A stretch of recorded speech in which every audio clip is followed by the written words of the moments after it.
Hi, magandang gabi po sa inyong lahat for our third and final reading of the day today. Ano po kaya ang makikita natin sa third and final reading ngayong araw na to ng Biyernes? Ayan. Tingnan po natin ha.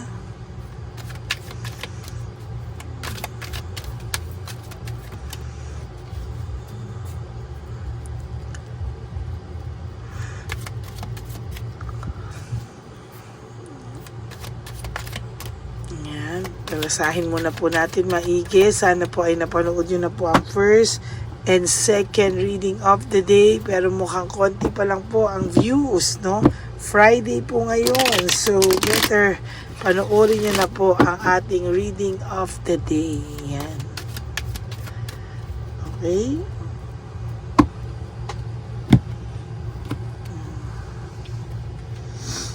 Okay, 1, 2, 3, 4, 5, 6, 7, 8, 9, and 10.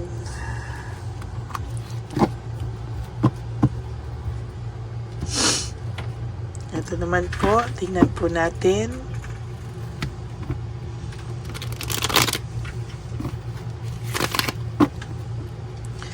Namatay pa rin yung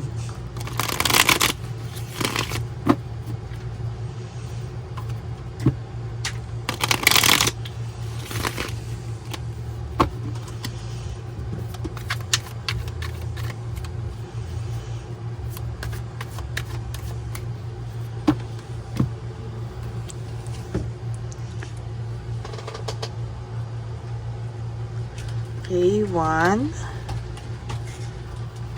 2, 3, 4, 5, 6, 7, 8, 9, and 10.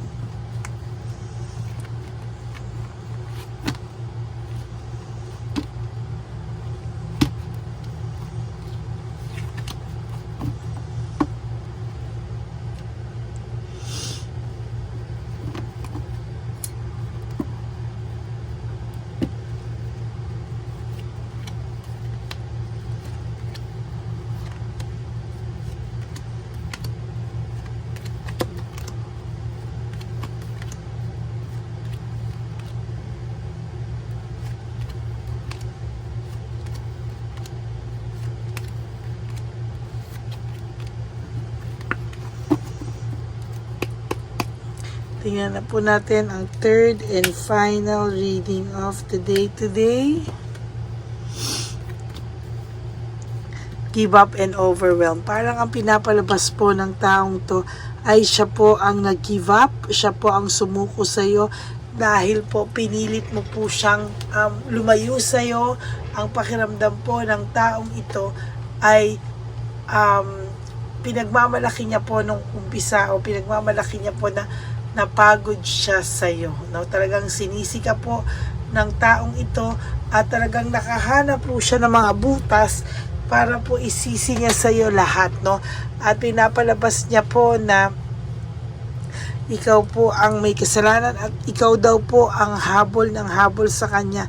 Sinasabi niya sa mga taong ikaw ang habol ng habol sa kanya at ikaw ang hindi matahimik dahil daw ikaw ang guilty, no? Yan ang sinasabi niya sa mga oras na to. Yan. Yun ang gusto niyang ma-feel na hinahabol mo pa siya, no? Pinagkakalat niya na hinahabol mo daw siya at hindi ka makamove on.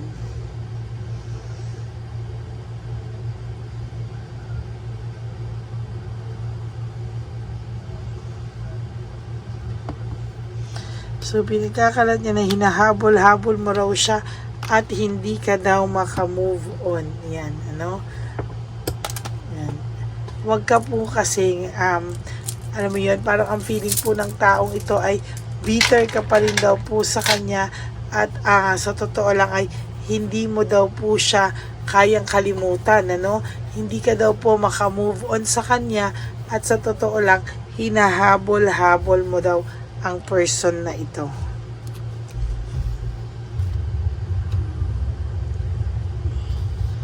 Yan, no? Parang ang isip tuloy po ng tao ay parang ikaw nga talaga yung hindi makamove on, parang feeling niya kasi may mga nakakausap po kayo, to tell you honestly, may mga nakakausap po kayo na nakakarating sa mga ex nyo, no, kung ano po ang mga sinasabi mo regarding sa kanya. Ang parang pakiramdam niya daw po sa'yo ay nagiging bitter ka daw po sa kanya, no? Parang bitter pa rin daw po yung pakiramdam mo, hindi ka po makamove on at parang ikaw pa ang may kasalanan talaga sa inyong dalawa. Nabaliktad po, no, nagkikreate ng frustration sa'yo kasi parang nabigla, no, biglang nagpalit ang tadhana, no, parang ikaw na yung may kasalanan talaga, no. Kasi po, sabi ko nga sa'yo, pag galit ka, huwag ka pong magbibitaw ng salita na pagsisisihan mo. Why? It can use against you, no. Magagamit po ito sa'yo. Lalo na po papalabasin niya siya'y masipag, siya'y patinong tao, pero sa totoo lang po, ayan, no?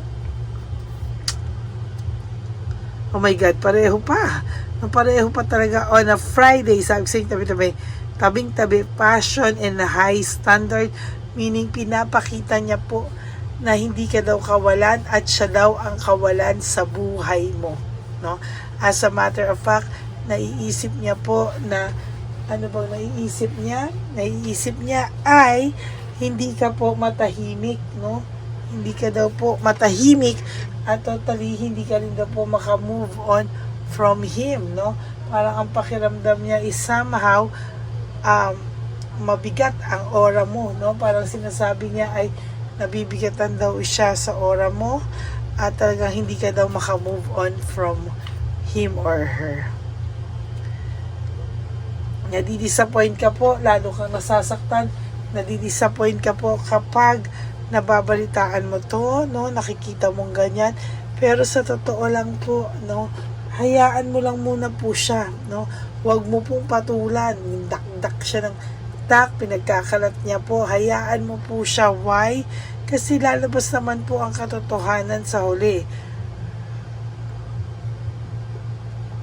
Para po sa inyo yung sa mga impulsive, no, na mga nagdidesisyon ng hindi pinag-iisipan, pag-isipan nyo muna po para hindi po ito matake against you. Hindi po kayo mabaliktad kasi the more na ginagalit kayo at the more na nagagalit ka, lalo po kayong mababaliktad at mababaliktad. Sinasabi ko sa inyo, no? Sasabihin niya nung time na kayo pa daw ay talaga nagsakripisyo rin siya sa'yo. Maraming bagay daw na sinakripisyo sa sa'yo.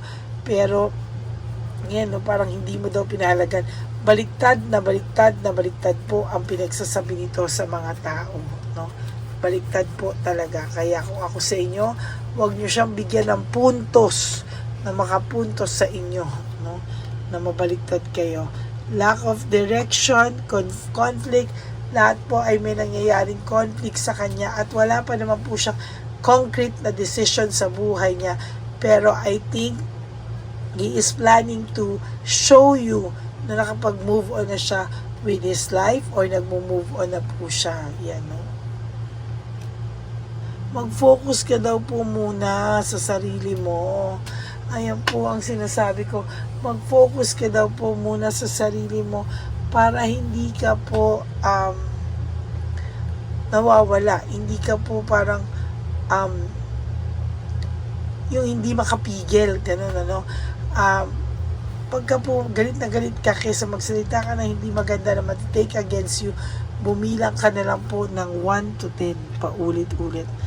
Influence, marami po siyang nai-influensyahan sa ngayon no, na hindi po talaga siya ang may kasalanan, nang may kasalanan po ikaw. Somehow, ayan, natuturuan niya o malalagpasan niya po yung mga tingin sa'yo. Oh my God, disappointment, magkatabi na naman, two powerful cards with one meaning. Meaning, ang taong ito po talaga ay na-disappoint sa mga binitawan mo salita, na-disappoint siya sa mga nangyari, na parang ikaw pa yung sinisisi niya, sa totoo lang talaga. Okay, minahal mo po itong taong to at talagang nagkaroon kayo ng pagmamahalan, pero sa ngayon po talaga gusto niya po munang mag-move on away from you. At maganda rin naman po itong time, para itong time na to ay, sinasabi ko sa inyo, ay gamitin nyo sa sarili nyo muna para maging mas productive pa po at mabilis ang pagpuproseso ng moving on nyo. Siya ay may resentment, pero iniisip niya na worth it daw sa ngayon yung ginawa niyang desisyon na iniwan kanya muna, or ikaw yung sinacrifice niya. Why? Because nadadamihan po siya ng drama daw sa iyo. Hayaan mo lang po siya, basta ikaw stay focused and stay focus ka sa pag-move on mo, at magstay ka din po stay away sa mga masasakit na salita na pwede mo po mabigkas sa kanya, at gagamitin na naman po niya yan against you. There's greediness and possessiveness. Talaga ang tao po nito ay somehow ay may pagka-possessive at makasarili talaga. And dishonest and unfairness. Sa totoo lang, na-unfairan tayo sa pinakita niya sa iyo, at ngayon piling natin siya pa yung masaya, ikaw pa yung malungkot. Why is that, no? Kabayong buntat, no? May surprise din naman po parating sa iyo, so huwag kang maiinip. Huwag mo raw po itrap yung sarili mo sa kahapon. Move on with your life daw po. Hayaan lang daw po natin sila. There will come a time na marirealize ng person mo yung worth and value mo, no? Ultimate clarity, sa ngayon masaya pa po siya na nagkawalaan kayo, na wala na kayo, pero there will come a time malulungkot na naman siya at maiisip ka niya. Ngayon na ikaw ay kalmado ka, no? Hindi ka tulad ni Chabelita, para ka laging nagagalit sa kanya, pero kasi gusto lagi nito nagpapalambing, no? Si Chabelita, para kaso lagi niya inaaway yung person para lambingin siya sa harapan mo. For those of you na nakikita to, or ipopost sa picture para lang ipakita sa iyo ano yung nawala sa iyo. Okay? So that is for your third and final reading for the day. Pinagkakalat niya na hinahabol-habol mo daw siya at hindi ka daw makapag-move on. Okay, wag po kayong mag-react, wag po kayong magalit. This is just his actions towards you, no? So maraming salamat po sa lahat ng walang sawang nanonood ng aking Lady Elena channel. I hope you guys ay maging happy po kayo sa araw na to. And to all my Lady Elena friends, family, and subscribers, know that I love you all so much from the bottom of my heart. Okay? And for those of you who would like to have a private reading with me, you can message me po at Lady Lee Elena. That's L-A-D-Y Elena. Nasa dulo lang po yan ng ating channel. Diyan nyo lang po ako makokontak. That's my only official and legit FB account. Kung gusto nyo naman po na kung gusto nyo po akong bigyan din ng super thanks for this video, I would really be grateful and thankful from the bottom of my heart. Maraming salamat po sa inyo. Lagi ko pong paalala sa inyo ay life is too short. Don't make it shorter by stressing yourself from all the pains and the heartaches na binigay sa inyo na kahapon. Just surrender everything to the divine universe and just let go. and let God write your life and love story. I will be back for another set of reading. Huwag po kayong mawawala. Bukas naman ang ating first set of reading. This will be my last reading for today. But huwag kayong malungkot. Bukas po tayo po ay, ayan, magkikita-kitang muli. Okay? I love you all. God bless you. And huwag po kayong magpapakalungkot. Bye!